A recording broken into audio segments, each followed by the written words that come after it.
नमो तस्से भगवतो अरहतो सम्मा सम्बुद्धस्से। नमो तस्से भगवतो अरहतो सम्मा सम्बुद्धस्से। नमो तस्से भगवतो अरहतो सम्मा सम्बुद्धस्से। धम्म बंधुओं, आज हम धम्मपद के यमक वग्गों के प्रथम वग्ग के द्वितीय और तृतीय सूत्र के बारे में आपसे चर्चा करेंगे। ये दोनों सूत्र यमक हैं। यमक का मतलब यानी कि एक दूसरे के पूरक हैं। एक के साथ दूसरे का अर्थ संग्रहित है। एक सूत्र के साथ दूसरे सूत्र को समझने में सरलता से हमें आसानी होती है, सरलता होती है। तीसरा सूत्र है अखोची मम अवधि मम अजिनी मम आहासी में ये तंग उपनाय हंति वेरंग तेसंग न सम्माति। और चौथा वग्ग है अखोची मम अवधि मम एजिनी मम आहासी में ये तंग न उपनय हरियंत वेरंग ते सुप उपसंपत्ति। अक्कोचिन में मुझे गाली दी। अक्कोचिन गाली दी। मैं अवधि मुझे पीटा। एजिन ने मुझे जीतने नहीं दिया, मुझे हरा दिया। ऐसी मतलब मैं ठगा गया, मुझे लूटा गया। अर्थात मुझे गाली दी, मुझे मारा, मुझे हरा दिया, मुझे लूट लिया। ऐसा जो मन में गांठ बांध कर रखते हैं किसी व्यक्ति विशेष के प्रति, उनका वैर कभी भी शांत नहीं हो सकता। जो व्यक्ति अपने मन में इस तरह की कुंठाएं बनाकर रखता है, वह व्यक्ति कभी भी दूसरे व्यक्ति से मैत्ता भाव से व्यवहार नहीं कर सकता। दूसरा है अखोचिंग मम अवधि मम एजिन्नी मम एहासी में ये तंग न उपनय हंति वेरम ते सुप संपत्ति। अर्थात मुझे गाली दी, मुझे मारा, मुझे हरा दिया, मुझे लूट लिया। ऐसा जो मन में नहीं बांधते, ऐसा जो मन में नहीं बांधते, ऐसे जो मन में कुंठा नहीं रखते, वे लोग वैर को शांत कर लेते हैं। वे लोग मैत्ता भाव से जीवन को यापन कर लेते हैं।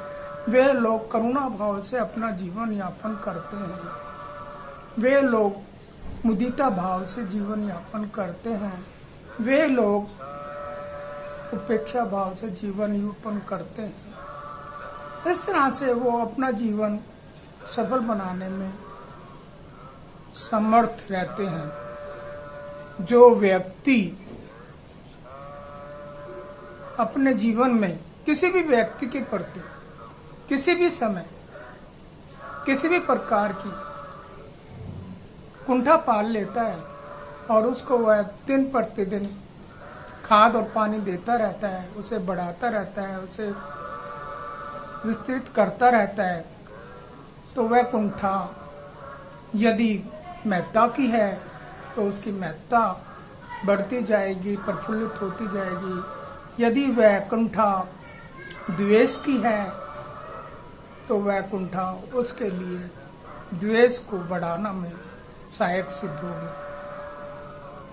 यमक वग्गो जो है हमारे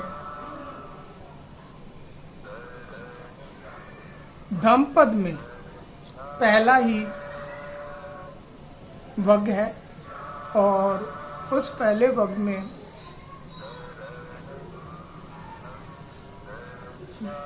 पहले वर्ग में जो पहला सुत है वो हमने पहले ही अपने पहले वीडियो में कर चुके हैं। मनोपुबंगम धम्मा मनोसेठा मनोमय।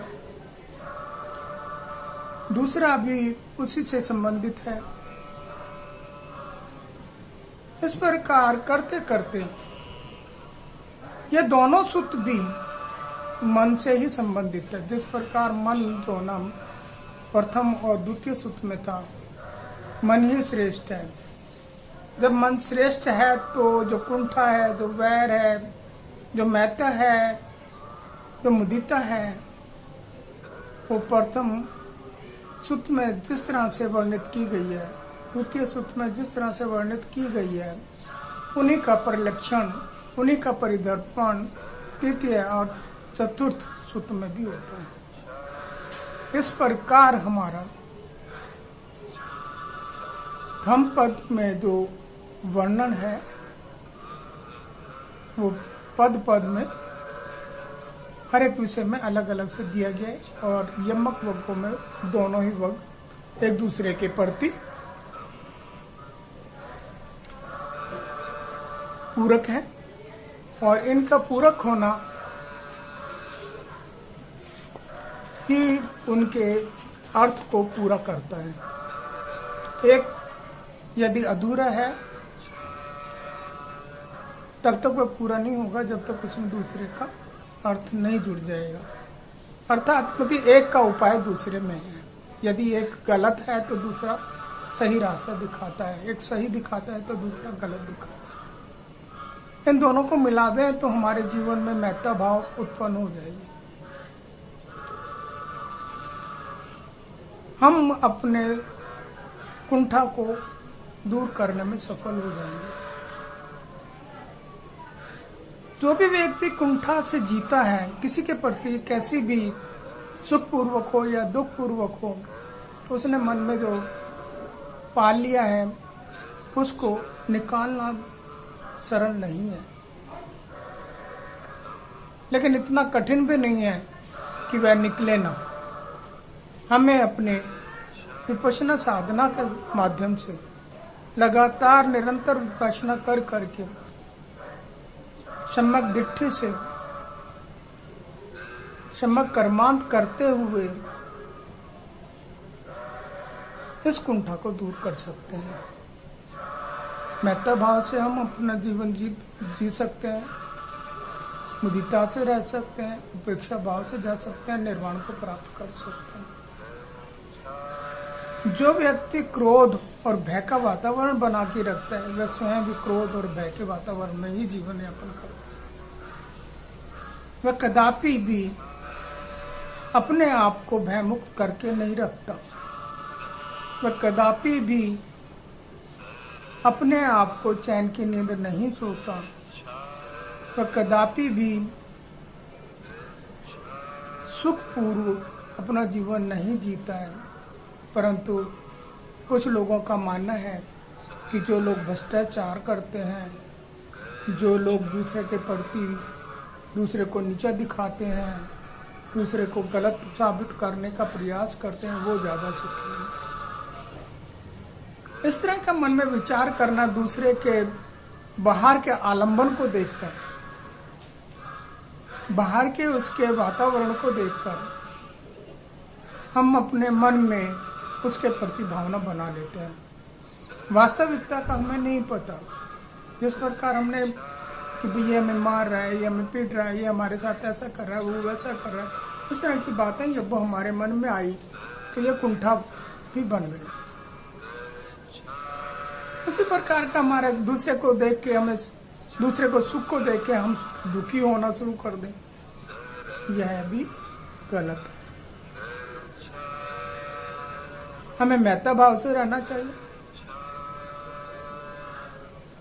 हमें करुणा भाव से रहना चाहिए, मुदिता भाव से रहना चाहिए, उपेक्षा भाव से रहना चाहिए। इस प्रकार हमारा जीवन पूर्ण रूप से सुख में व्यतीत होना प्रारंभ कर देगा। और यदि हम किसी के दुख में खुशी होंगे या किसी के सुख को देखकर दुखी होंगे तो हमारा जीवन भी उसी प्रकार दुख में व्यतीत होता चला जाएगा। जिस प्रकार तो दूसरे किसी व्यक्ति का जीवन दुख में है, उसी प्रकार हमारा भी जीवन दुख में होगा। अतः हमें अपने जीवन में, अपने मन में, जो हमारा मन है उसको नियंत्रण में रखना है। मन बहुत चंचल है, वह क्षण प्रति क्षण एक जगह से दूसरी जगह, एक विचार से दूसरे विचार पर फौरन बदल जाता है। इस तरह से होते होते निरंतर न जाने कितना चिंतन करता है, कहाँ कहाँ जाता है। उस मन को, उस चंचल मन को ही हमें अपने आप विपश्यना साधना से एकाग्रित करना है, उसको अपने कंट्रोल में करना है। और यदि हमने मन अपना कंट्रोल में कर लिया तो हम अवश्य ही अपना जीवन सुखी कर लेंगे, अपने दुखों से मुक्ति पा लेंगे, हमें निर्वाण की ओर अग्रसर हो जाएंगे। अन्यथा यह संसार सभी दुखों का घर है। मैं इन्हीं शब्दों के साथ अपनी वाणी को विराम देता हूँ। धन्यवाद। आप सभी से एक विनती है कि जो भी चैनल बौद्ध धर्म से संबंधित हैं, जो भी चैनल पौधों के विषय में बात करते हैं, बौद्ध धर्म के विषय में बात करते हैं, बौद्ध धर्म की बात करते हैं, संघ की बात करते हैं,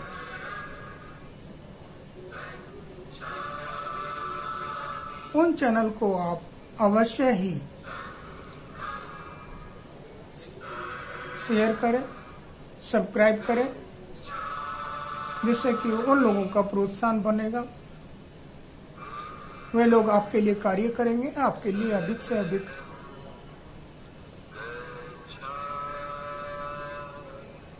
नई नई जानकारियां, नए नए किस्म के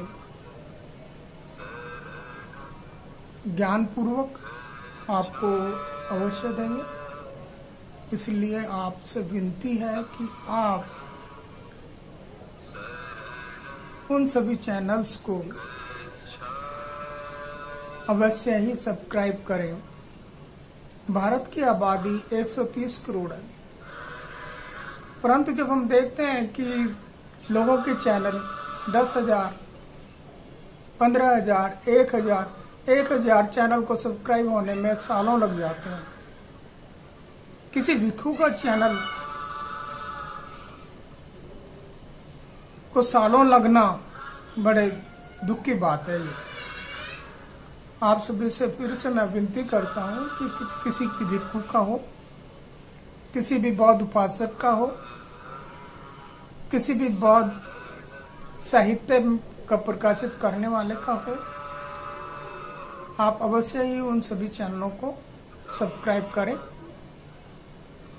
जिस तक भी ये आप आवाज़ जा रही है, जिस व्यक्ति तक भी ये आवाज़ जा रही है, वो आगे उसको फॉरवर्ड करें और अधिक से अधिक सब्सक्राइब करने का प्रयास करें, जिससे कि जो लोग आपके लिए इतना मेहनत करके इंफॉर्मेशंस लाते हैं, इतना अध्ययन करके आपके लिए बातें बताते हैं,